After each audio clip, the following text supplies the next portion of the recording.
Turbo patrols में क्या होता है, मैनुअल में टर्बो लैग होता है, तो उस वजह से क्लच मॉड्यूलेशन दिक्कत हो जाती है और लॉन्ग ट्रेवल भी होता है। ये बहुत ही रेयर टर्बो पेट्रोल्स में से है जिसको आप सिटी में भी मैनुअल में भी यूज कर सकते हो। थोड़ा लोअर मॉडल लो इसका, अगर आपको लंबी रखनी है 8 साल तक। अगर आपको 5 साल तक रखनी है कि जो नॉर्मल सर्विस है बिना पैक लिए हुए, वो लगभग 8 से 10 हजार रुपए के आसपास आएगी। अगर इससे कम कोई भी दूसरा आदमी बोल रहा है तो समझ लीजिए वो आपको धोखा दे रहा है। ऐसी गाड़ियां ऐसी हैं जिसमें जबरदस्ती सनरूफ नीचे वाले वेरिएंट से ठूस दी जाती है, तो वो आपको इसमें नहीं मिलेगा। तो हेलो दोस्तों, अब तो काइलैक भी आ चुकी है सब 4 मीटर सेगमेंट में। गुड पार्ट इज कि I know what's good and what's not so good about it and other sub 4 metre cars. तो आज हम बात करेंगे कि आपको कौन सी सब 4 मीटर क्रॉसओवर एसयूवी लेनी चाहिए या नहीं लेनी चाहिए आपके यूज के हिसाब से। यूज सबसे मेन चीज होती है। तो अब आपको इस वीडियो को देखने के बाद आई डोंट थिंक कोई भी कंफ्यूजन रह जाएगा कि आपको कौन सी सब 4 मीटर एसयूवी लेनी चाहिए। Let's start the video. मैं आपका होस्ट दोस्त यश, आप देख रहे हैं Drive Shine, and let's see Kylaq versus all other sub 4 metre SUVs, what's so good, what's bad and everything about it. तो इस वीडियो में हम ये करेंगे कि मैं आपको हर गाड़ी का प्रोज बताऊंगा कि कौन सी चीज में वो बहुत अच्छी है, कौन सी चीज में वो उतनी अच्छी नहीं है, कॉन्स बेसिकली। लेकिन अगर कोई पर्टिकुलर टॉपिक मेरे से छूट जाए तो समझ लेना कि उस पर्टिकुलर चीज में वो गाड़ी एवरेज है। जैसे लेट्स से मैंने जो है राइड क्वालिटी की बात ही नहीं करी किसी गाड़ी के बारे में, तो मतलब वो एवरेज है, एवरेज एट बेस्ट। तो सबसे पहले हम स्टार्ट कर लेते हैं काइलैक से, और सबसे ज्यादा टाइम भी हम इसी को देंगे। देखिए, बेस्ट बहुत ही बढ़िया चीज बताऊं प्योरिस्ट के लिए, वो ये है कि इसके 4 वेरिएंट्स आएंगे, सिग्नेचर, सिग्नेचर प्लस, प्रेस्टिज और क्लासिक। जो क्लासिक है बेस वेरिएंट है, लेकिन द बेस्ट थिंग इज कि इवन इसके सिग्नेचर प्लस मतलब टॉप से सेकंड वेरिएंट में भी सनरूफ नहीं आएगी। तो जिनको सनरूफ चाहिए वो सीधे टॉप वेरिएंट लीजिए। देखिए, बहुत सी गाड़ियां ऐसी हैं जिसमें जबरदस्ती सनरूफ नीचे वाले वेरिएंट से ठूस दी जाती है, तो वो आपको इसमें नहीं मिलेगा, and that's a great thing अगर आप मेरा चैनल देखते हैं तो। दूसरी चीज आ गई वो ये कि इसको सिंपली अगर भाषा में देखा जाए तो इसके सारे मैकेनिकल कंपोनेंट्स जो हैं वो कुशाक से शेयर्ड हैं। तो अब उसकी अच्छाई और उसकी बुराइयां भी इसके साथ शेयर्ड हो जाएंगी। तो लेट्स टॉक अबाउट इट। सबसे पहली चीज मैं आपको बता दूं कि मेरे जो मीडिया में दोस्त हैं, कुछ लोगों ने चला रखी है, तो मैं आपको एग्जैक्टली बता सकता हूं कि इसमें कुशाक से भी कुछ चीजें अच्छी हैं।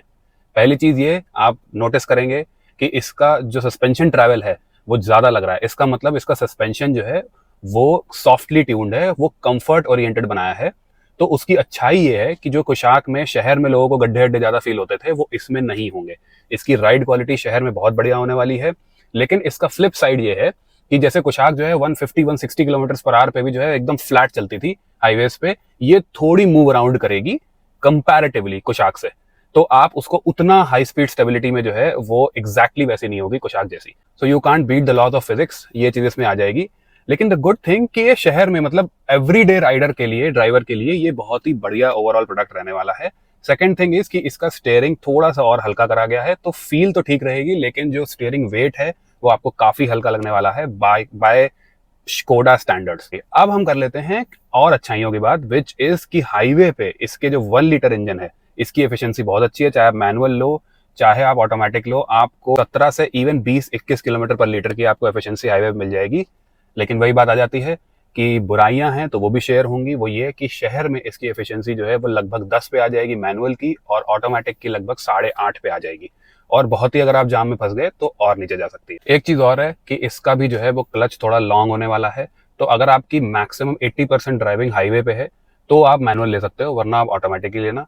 दूसरी जो इंटीरियर बिल्ड है मे भी थोड़ी सी बेटर करी होगी कुशाक से, लेकिन जो ओवरऑल 2 साल में किस तरीके से ये सारी गाड़ियां पैन आउट करती हैं वैक 2.0 प्रोडक्ट्स, वो आप मेरी वर्टस वाली वीडियो में जाकर देख लेना कि क्या क्या इश्यूज आते हैं 2 साल के ओनरशिप में, तो वो आपको वहां से पता लग जाएगा। एक और बहुत बढ़िया चीज है वो ये है कि जो कुशाक का व्हील बेस जब छोटा करा है इसमें, फिर भी ये नेक्सॉन से लंबा व्हील बेस है, और इसकी जो पीछे एक तरीके से नी रूम होगा ना, वो लगभग आपका जो है वो ब्रेजा नेक्सॉन के अराउंड ही होगा।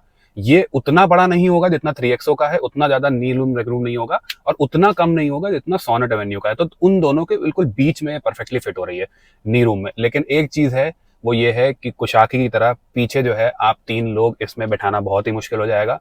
तो उस पर्टिकुलर चीज कुशाक से कैरी फॉरवर्ड हुई है। इंजन शेयर्ड है, पार्ट शेयर्ड है, तो ऑब्वियसली जो सर्विस कॉस्ट है वो भी अराउंड उतनी ही होगी। तो अगर आपने SMP ले लिया, इसका पैकेज ले लिया, तो वो आपका 4 साल 5 साल का जो है 4 साल का 25,000 रुपए का आता है। जो ब्रेक पैड्स वगैरह हैं वो थोड़े दूसरे मैन्युफैक्चरर से थोड़े से महंगे हैं, लेकिन आपकी जो नॉर्मल सर्विस है बिना पैक लिए हुए वो लगभग 8 से 10 हज़ार रुपए के आसपास आएगी। अगर इससे कम कोई भी दूसरा आदमी बोल रहा है तो समझ लीजिए वो आपको धोखा दे रहा है। तो ये चीज आ जाती है कि ये थोड़ी सी मेंटेन करने में हल्की सी प्रीमियम होगी, मतलब आप समझ जाओ। और इंटरवल्स तो ऑब्वियसली आपको पता है 15,000 किलोमीटर के होते हैं फोक्सवैगन स्कोडा के। तो वो चीज अगर आप बहुत ज्यादा चलते हो तो आपको ये चीज मैटर नहीं करेगी, लेकिन अगर आप बहुत कम चलते हो तो मैं आपको पहले से ही सर्विस कॉस्ट बता देता हूँ। दूसरी चीज आ गई कि आप अगर सारी चीजें स्कोडा से ही लगवाएंगे, इवन वाइपर्स और बैटरी तक, तो आपको 7 साल की जो है वो इसमें वारंटी मिल जाएगी। तो जो लोग मेरे से पूछते हैं रिलायबिलिटी कैसी है, आप 7-8 साल तक इसको ले सकते हैं, बशर्ते आपने टॉर्क कन्वर्टर ऑटोमेटिक लिया हुआ है। अगर आपने मैनुअल लिया हुआ है तो आई डोंट नो आपकी कैसी ड्राइविंग है, तो वो आपके ऊपर है। आपको समझ में आ ही गया होगा कि ये कैसी गाड़ी है। Let's move on to another car. तो अब हम आ जाते हैं हॉटेस्ट सेलिंग गाड़ी, वो है 3XO। 3XO में जो बेस्ट चीज है इस सेगमेंट में वो ये है कि अगर आपको पीछे 3 लोग बैठाने हैं, टोटल 5 लोग चलने हैं गाड़ी में, तो वो बेस्ट है आपके लिए। दूसरी चीज 130 bhp और इनफैक्ट इसका 250 न्यूटन मीटर चला जाता है बूस्ट पे।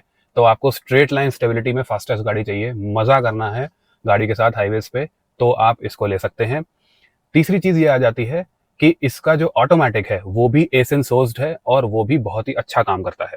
इसमें भी सेम चीज है काइलैक की तरह कि आपको जो ओवरऑल एक्सपीरियंस होगा चलाने का वो एक सेगमेंट अबव वाला आएगा, क्योंकि इसकी शैसी उस हिसाब से बनी हुई है। सेफ्टी तगड़ी है।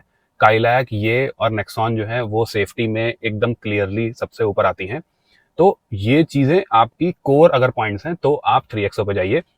रिलायबिलिटी में आपको बता देता हूं वो ये है कि लेट्स से कि आपको जो है वो 6 साल तक रखनी है तो आप इसका ऊपर वाले मॉडल्स भी ले सकते हैं, लेकिन अगर आपको 7-8 साल रखनी है, देखिए महिंद्रा के इलेक्ट्रॉनिक्स में थोड़े से इशू आए हैं, तो एक हिस्ट्री रही है, इस वजह से आप थोड़ा लोअर मॉडल लो इसका अगर आपको लंबी रखनी है 8 साल तक। अगर आपको 5 साल तक रखनी है तो आप इसका जो है वो हायर मॉडल्स रख सकते हो, तब तक आपको वारंटी में जो है वो इलेक्ट्रॉनिक्स कवर्ड रहेंगे, तो वो चीज आपकी सही हो जाएगी। बस और बस इस गाड़ी में बूट स्पेस, चिंक इन आर्मर है, पहले की तरह बहुत ही कम नहीं है, लेकिन ये है कि हाँ आप अगर क्लेवरली पैक करना नहीं जानते हैं तो ये आपको थोड़ा सा मिस करनी पड़ेगी। और सबसे मेन चीज ये है कि इसमें 2 और इश्यूज हैं। वो ये है कि पहले तो ये मिल ही नहीं रही है लोगों को और दूसरा कुछ लोगों को इसके लुक्स नहीं पसंद आते हैं। तो जैसे मुझे जो है इसके लुक्स बहुत ज्यादा अच्छे नहीं लगते हैं सेगमेंट में, वैसे ही जो है वो बहुत सारे लोगों को नहीं पसंद आते हैं। तो ये सारी चीजें हैं 3XO के बारे में। सस्पेंशन सॉर्टेड है, हैंडलिंग सॉर्टेड है, राइड क्वालिटी जो है वो इसकी बहुत ही प्लश फील देती है, एक सेगमेंट ऊपर या फिर उससे भी ऊपर जो है आपको फील देती है। तो ये गाड़ी उस मामले में बहुत ही अच्छी है। टॉप वेरिएंट्स की रिलायबिलिटी, इलेक्ट्रॉनिक्स की थोड़ी सी गड़बड़ है। तो अब आप बोलोगे कि भाई मेरे को यार आप सब चीजें ऑटोमेटिक बोल रहे हो, आपको मैनुअल तो बता ही नहीं रहे सिटी के लिए कौन सा बढ़िया है, और आप जो है मेरे को 10 साल से ऊपर रखनी है गाड़ी, तो फिर क्या लें? तो फिर आप ले लो ब्रेजा। ब्रेजा की सबसे बड़ी दिक्कत यह है कि उसमें आज भी 6 एयरबैग स्टैंडर्ड नहीं हुए हैं, होने चाहिए थे।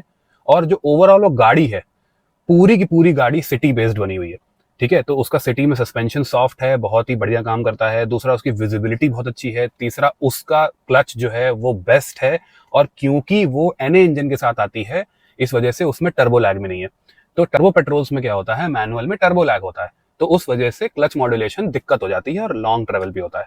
इस मामले में अगर आपको मैनुअल गाड़ी शहर के लिए चाहिए, जो आपको A to B जाना है और 10 साल से ज्यादा रखनी है, बहुत ज्यादा सोचना नहीं है, सर्विस के बारे में, रिलायबिलिटी के बारे में, आंख बंद के गाड़ी ली और आंख बंद करके जो है वो मस्ती करते करते आपका, और डिसेंटली सेफ गाड़ी, ऐसा कुछ सेफ्टी में दिक्कत नहीं है, 4 स्टार रेटेड है। अगर आप टॉप मॉडल ले लेते हो तो वो ऑब्वियसली 6 एयरबैग के साथ आ जाएगी, लेकिन ये प्राइमरली सिटी गाड़ी है, जिसको मैक्सिमम 80 to 90% सिटी में चलना है वो आराम से ब्रेजा पे जा सकता है। क्योंकि ये NA इंजन है, इस वजह से इसका जो सिटी का एवरेज है वो भी टर्बो पेट्रोल से बेटर आएगा। अगर आपका टर्बो पेट्रोल 10 का एवरेज दे रहा है तो ये 13 तक दे देगा सिटी में। बस ये चीज है कि आपको इसका इंटीरियर उतना प्लस नहीं लगेगा देखने में। अब हम कर लेते हैं मैग्नाइट की बात।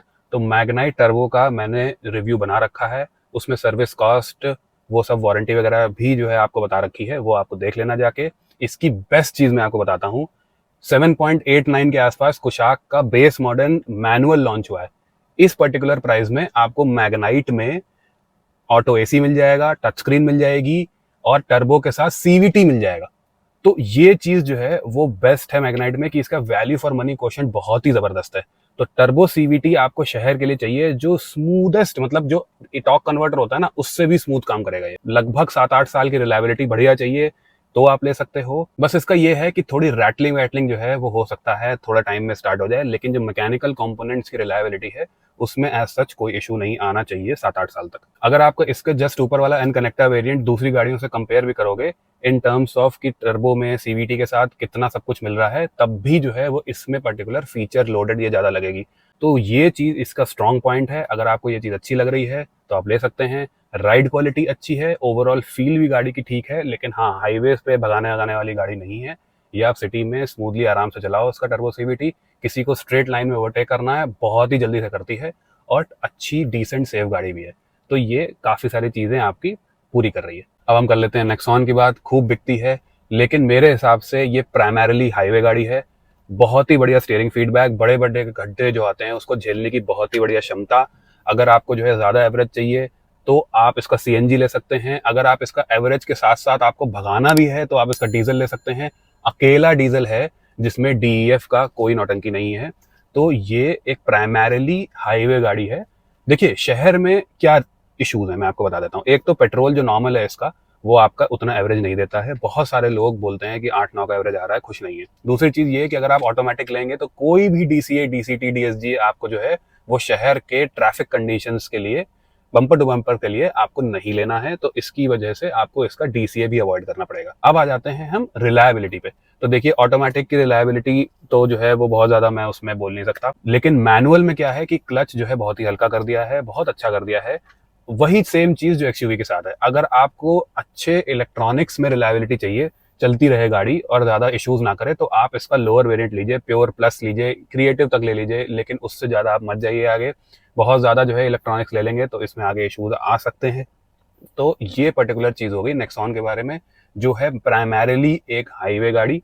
सीएनजी आप इसका ले सकते हैं, कोई दिक्कत नहीं है, और इवन ये लंबा भी चलेगा, क्योंकि इसका जो पेट्रोल इंजन है उसकी रिलायबिलिटी तो ठीक है, लेकिन उसकी परफॉर्मेंस जो है वो टाइम के साथ घटती चली जाती है। मैंने एक 50,000 किलोमीटर चली हुई नेक्सॉन पेट्रोल चलाई थी और मुझे फील हो रहा था कि उसका टर्बो जो है वो बहुत ज़्यादा बढ़िया काम नहीं कर रहा है, इंजन वो काफ़ी लेथार्जिक हो गया है।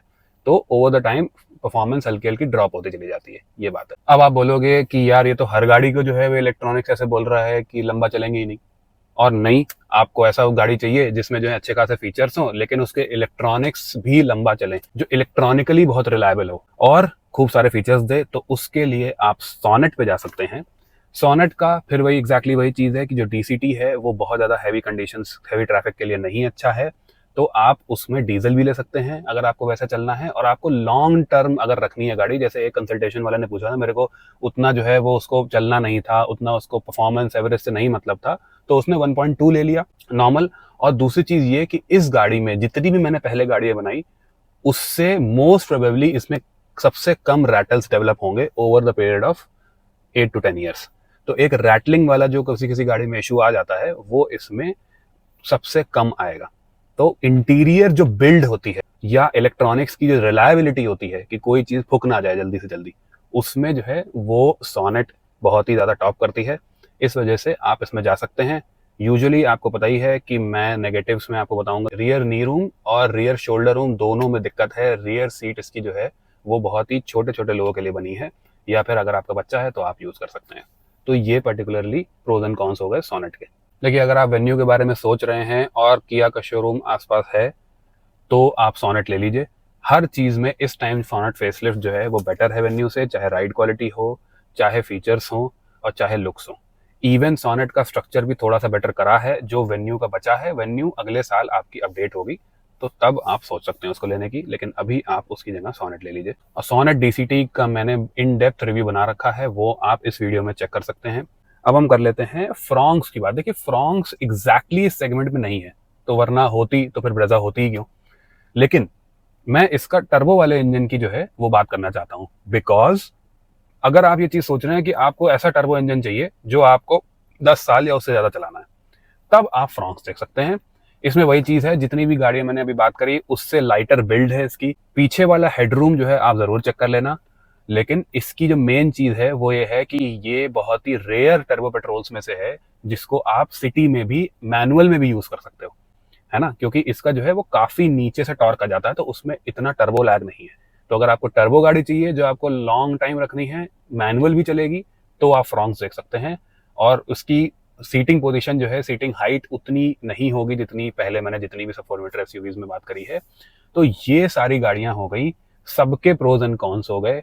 आई होप आपको आपके यूज के हिसाब से समझ में आ गया होगा कि आपको कौन सी गाड़ी लेनी चाहिए, कौन सी हाईवे फोकस्ड गाड़ी है, कौन सी जो है वो सिटी फोकस्ड गाड़ी है, किस गाड़ी में रिलायबिलिटी ज्यादा है, किस गाड़ी में इंटीरियर बिल्ड बेटर है और किस गाड़ी की ड्राइविंग एक्सपीरियंस बेटर है। तो इस पर्टिकुलर चीजों के हिसाब से जो है वो आप गाड़ी ले सकते हैं। अगर आपको फिर भी शंका है तो ऑब्वियसली डिस्क्रिप्शन में जो है वो कंसल्टेशन के सारे डिटेल्स दिए हुए हैं, आप मेरे को कांटेक्ट कर सकते हैं and you can get the consultation. ये जो मैक्सिमम गाड़ियां हैं इनका कौन सा वेरिएंट लेना है ये भी मैं वीडियो बना चुका हूं, तो वो भी आप देख सकते हैं। Let me know in the comments below आपको वीडियो कैसी लगी। अगर वीडियो अच्छी लगी हो तो लाइक, अगर आप पहली बार चैनल पे हैं तो सब्सक्राइब टू द चैनल। अगली वीडियो में मिलते हैं, बाय बाय।